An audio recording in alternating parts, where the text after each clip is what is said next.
T32 Siapa yang berani menghujat istri bos? Hanaya mengucek matanya dan berusaha menggeliat. Tapi ada rasa berat menimpa bagian pinggulnya. Baru saja Hanaya akan teriak sekencang mungkin. Dan juga mengambil aba-aba tendangan maut. Tiba-tiba Hanaya terikat akan kejadian malam tadi. Hanaya menepuk keningnya. Momen ikrar pernikahannya dengan Arga kembali diingatannya. Momen di mana Arga melihatnya pertama kali tanpa jilbab. Udah malam. Kamu tidur duluan aja. Ujar Arga mencoba bersikap biasa. Hamnem. Mas juga buruan tidur. Besok kita harus ke kantor kan? Balas Hanaya. Mendengar panggilan Hanaya yang sudah berubah senyum sumringah terbit dari bibir Arga. Arga pun menuju sisi ranjang yang lain merebahkan tubuhnya yang sebenarnya memang sudah sangat lelah. Disusul oleh Hanaya juga. Tapi masih dengan posisi membelakangi Arga. Jika tadi malam tidur dalam posisi membelakangi sang suami. Siapa sangka pagi ini dia sudah berada dalam pelukan sang suami. Bagaimana caranya? Entahlah. Hanaya mengangkat tangan Arga sangat hati-hati. Lalu ditaruhnya di atas guling. Hanaya juga beranjak dari ranjang dengan sangat hati-hati. Dicepolkan rambutnya lalu keluar dari kamar. Arga mana Nay? Tanya ayah. Masih tidur ya? Nay agak berani mau bangunkan. Nampak lelah banget. Jawab Hanaya. Bangunkan saja. Tanya dia mau sholat di masjid atau di rumah. Ayah udah bersiap berangkat ke masjid. Titah sang ayah. Naya gak berani ya? Cemberut Hanaya. Diberanikan. Gak mungkin ayah yang bangunkan dia sayang. Yang ada dia akan malu. Ujar ibu. Hanaya pun kembali ke kamarnya setelah mencuci wajahnya dan meneguk air hangat. Arga masih pada posisinya yang terlelap memeluk guling. Mas bangun ditunggu ayah sholat subuh di masjid. Lirih Hanaya. Mendapati lengannya yang digoyang-goyang membuat Arga mengedipkan mata berkali-kali. Mas. Arga menatap Hanaya setelah kesadaran sudah kembali sepenuhnya. Kok malah diam sih? Ditunggu ayah mau sholat subuh di masjid. Astagfirullah. Istighfar Arga sambil mendudukkan tubuhnya. Ini udah jam berapa? Tanya Arga. Jam 4 lewat. Masjid masih tilawah. Mas buruan bersiap. Udah ditunggu ayah, ujar Hanaya. Rasanya ingin dia menjawab. Bolehkah sholat di rumah? Tapi dia urungkan. Arga pun bangkit dari duduknya. Lalu menuju kamar mandi di samping kamar. Arga mengambil baju koko dan juga sarung yang selalu ada di mobilnya. Lalu dikenakannya. Ayah mertua dan menantu itu pun berangkat ke masjid dengan berjalan kaki. Ayah dan Arga pun sudah kembali dari masjid. Ibu dan Artika mulai membuat sarapan. Sedang Hanaya di hadapan oleh cucian piring setumpuk bekas acara tadi malam. Arga membuka baju koko dan sarungnya. Dikenakannya lagi baju tadi malam. Lalu mendekat ke arah Hanaya. Sini biar Mas bantu. Ujar Arga. Pertama kali membahasakan dirinya dengan panggilan Mas ke Hanaya. Gak usah. Naya bisa kok. Mas minum kopi aja bareng ayah. Cegah Hanaya. Bisa nanti. Sekarang kita selesaikan ini dulu ya. Biar cepat selesai. Kita harus ke apartemen dulu untuk ganti baju. Masa iya saya ke kantor pakai baju tadi malam, ujar Arga sambil membilas piring yang sudah Hanaya sabuni. Pimpinan perusahaan besar gak malu Mas nyuci piring? Tanya Hanaya. Di perusahaan saya pimpinannya. Di rumah saya suami yang wajib membantu istri. Jawab Arga. Hanaya melihat ke Arga sekilas. Di luar ekspektasi. Hanaya pikir sang suami akan jaga image. Beberapa menit pun berlalu. Cucian piring pun selesai. Sarapan dulu udah siap sarapannya. Ujar ibu. Mas mau langsung sarapan. Kalau Naya mau ganti baju dulu. Tanya Hanaya ke Arga. Mas tunggu Naya selesai aja baru sarapan. Jawab Arga.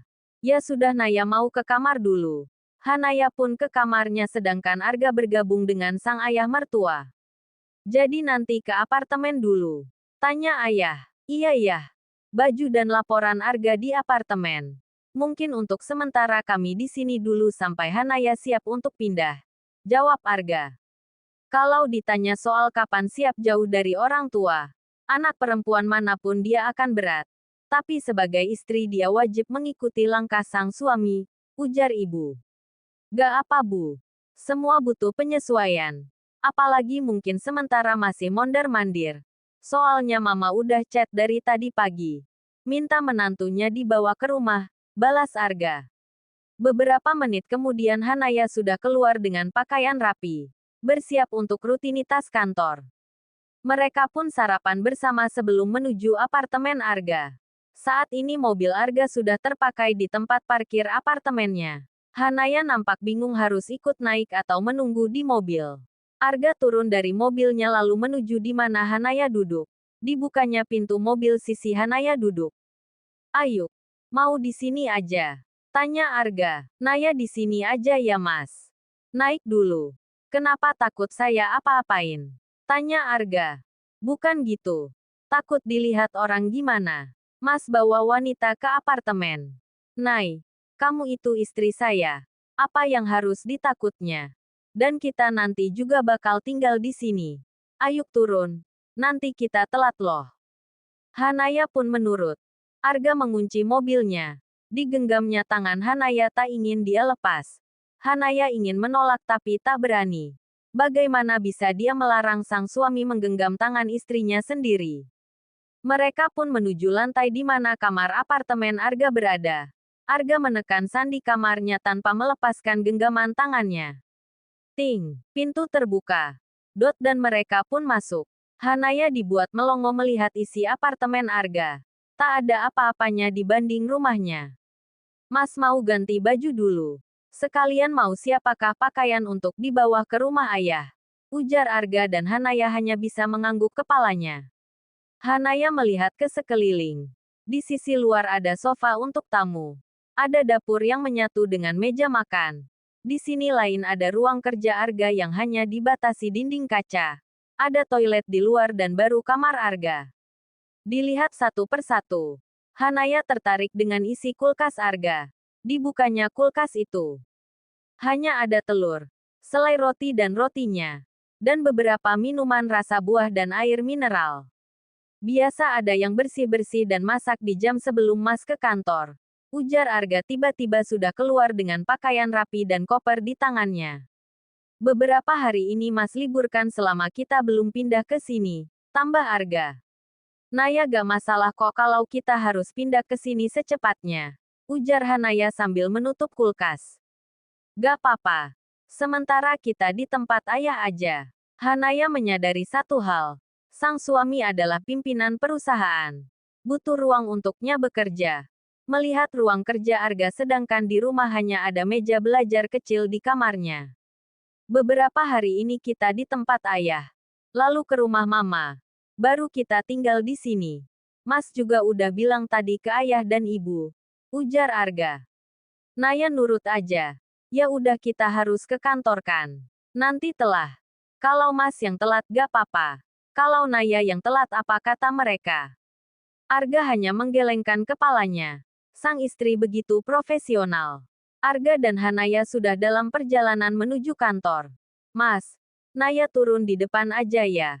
Gak enak kalau kelihatan yang lain berangkat bareng. Ujar Hanaya. Nay, kita udah sering loh berangkat dan pulang bareng. Dan masa iya saya turunkan istri saya di depan gang. Udah kayak cowok yang nurunin ceweknya di gang depan karena takut ketahuan pacaran sama bapak dari si cewek. Balas Arga. Tapi mas, saya gak akan turunkan kamu. Kalau perlu saya akan buat pengumuman kita sudah menikah tadi malam. Ujar Arga tegas tak ingin ada penolakan. Jangan. Cegah Hanaya sambil menggenggam tangan Arga dengan kedua tangannya. Arga bukan menjawab dia malah tersenyum melihat tangannya digenggam Hanaya. Hanaya yang baru sadar dengan ekspresi Arga pun dengan cepat melepas genggamannya. Apa yang salah? Kan kita memang suami istri. Biar gak timbul fitnah ya lebih baik kita umumkan. Ujar Arga saat mobil sudah memasuki kawasan kantor. Mas kan tahu posisi Naya di kantor apa? Omongan miring lebih banyak daripada omongan yang baiknya. Apalagi dengan gelar nikah siri. Mereka akan semakin memandang rendah Naya. Sejatinya nikah siri bukanlah suatu dosa. Tapi banyaknya mereka yang menyalahgunakannya. seperti menikah karena tidak direstui, atau karena istri kedua, membuat nikah siri disalahartikan. Padahal bukan nikah sirinya yang salah, tapi orang-orangnya yang menyalahgunakan. Mobil Arga sudah berhenti tepat di pintu masuk kantor. Maka dari itu tunjukkan ke mereka. Lagian siapa yang berani ngehujat istri bos mereka? Ujar Arga sambil menggenggam tangan Hanaya. Itu sama dengan memanfaatkan status Mas. Nay, saya gak peduli. Kan kamu memang istri saya. Udah buruan masuk. Soal yang lain itu urusan saya. Dan seperti yang kamu minta, urusan kantor kita profesional. Tapi jika mereka menyerang hal pribadi, maka saya akan maju sebagai suami. Ujar Arga begitu tenang. Hanaya pun mencium tangan Arga dan Arga membalas dengan mencium kening Hanaya. Hanaya kaget dan masih terlihat kaku. Karena ini ciuman kedua Arga. Hanaya dan Arga pun turun bersama. Kunci mobil Arga serahkan ke Pak Satpam. Hanaya mengikuti langkah Arga sebagaimana biasanya. Bos dan sekretaris. Cukup banyak yang melihat. Tapi sejauh ini merek berpikir bahwa mereka baru dari luar urusan pekerjaan. Mereka langsung menuju lantai 4. Dan Hanaya dibuat kaget karena ternyata beberapa petinggi perusahaan sudah berkumpul di depan ruangan sang pimpinan. Pak Gani, Pak Surya, Bu Diana dan beberapa petinggi divisi dan juga ketua Satpam. Pagi Pak Arga. Pagi Bu Hanaya. Sapa mereka ramah. Arga dan Hanaya membalas dengan anggukan ramah. Sudah kumpul semua. Langsung ke ruangan saya saja ya.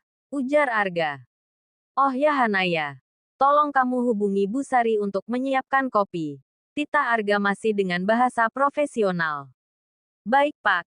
Jawab Hanaya. Semua yang tadi ada di depan ruangan pun masuk ke ruangan Arga. Tapi tidak dengan Hanaya. Ada pertanyaan dalam hati. Tapi tidak mungkin Hanaya berani menanyakannya untuk saat ini. Semua agenda meeting Arga dia tahu. Tapi tidak untuk yang satu ini. Hanaya pun menghubungi Bu Sari. Menyampaikan apa yang dikatakan sang pimpinan perusahaan tadi. Bu Sari pun masuk membaca kopi yang Arga minta tadi. Saat selesai mengatakan kopi Bu Sari langsung keluar. Dan saat keluar Bu Sari tersenyum melihat Hanaya. Mbak Naya saya permisi dulu ya. Pamit Bu Sari dengan senyum mengembang. Silahkan Bu. Balas Hanaya. Cukup lama mereka ada di ruangan Arga. Hanaya sebenarnya penasaran dengan apa yang sebenarnya terjadi di dalam. Bagaimana mungkin dia sebagai sekretaris tidak tahu sedang membahas apa. Tiba-tiba Pak Gani keluar. Meminta Hanaya masuk. Dan saat masuk betapa kagetnya Hanaya. Ada foto di mana dia melangsungkan pernikahan dengan Arga yang ditampilkan dari proyektor. Semua yang ada di ruangan tersenyum ramah pada Hanaya. Tapi Hanaya malah terlihat canggung dan super kaget. Selamat ya Bu Hanaya. Kami tunggu undangan resepsinya. Ujar Bu Diana ramah. Iya kami siap menerima undangan makan enaknya. Ujar Pak Surya. Semua yang ada di ruangan memberikan doa dan selamat. Hanaya hanya bisa mengucapkan terima kasih dan mengaminkan doa mereka. Seperti yang sudah saya sampaikan tadi, cukup kepala divisi yang tahu dulu. Karena kami sedang proses pengurusan semuanya. Kami paham Pak. Jawab mereka kompak. Bu Diana mengelus pundak Hanaya. Saya tahu kamu pasti takut ada omongan yang tidak-tidak. Tapi apa yang dilakukan Pak Arga sudah sangat tepat. Ini bentuk dia menjaga istrinya dari fitnah. Ujar Bu Diana saat semua sudah keluar. Makasih Bu untuk dukungannya. Balas Hanaya. Ini murni dukungan saya. Bukan karena kamu istri Pak Arga. Karena saya tahu kamu wanita yang baik. Tambah Bu Diana. Semua pun keluar tinggal Hanaya dan Arga. Kenapa Mas gak cerita soal ini? Tanya Hanaya saat Arga kembali ke kursinya.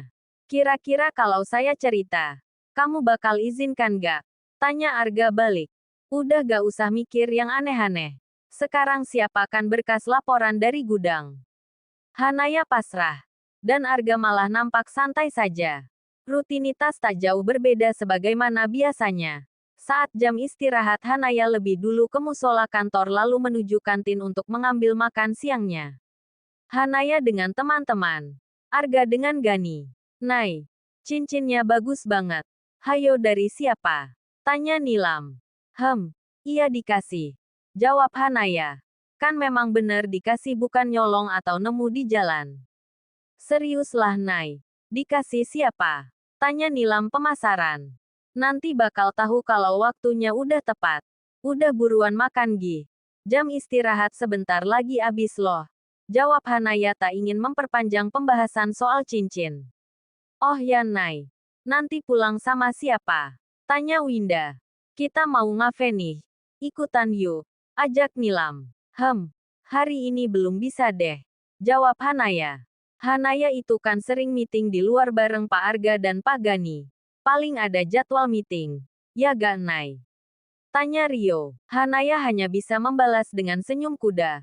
Bingung harus menjawab apa. Hanaya memang berencana memberitahu 3 rekannya itu. Tapi tidak mungkin di kantor ini.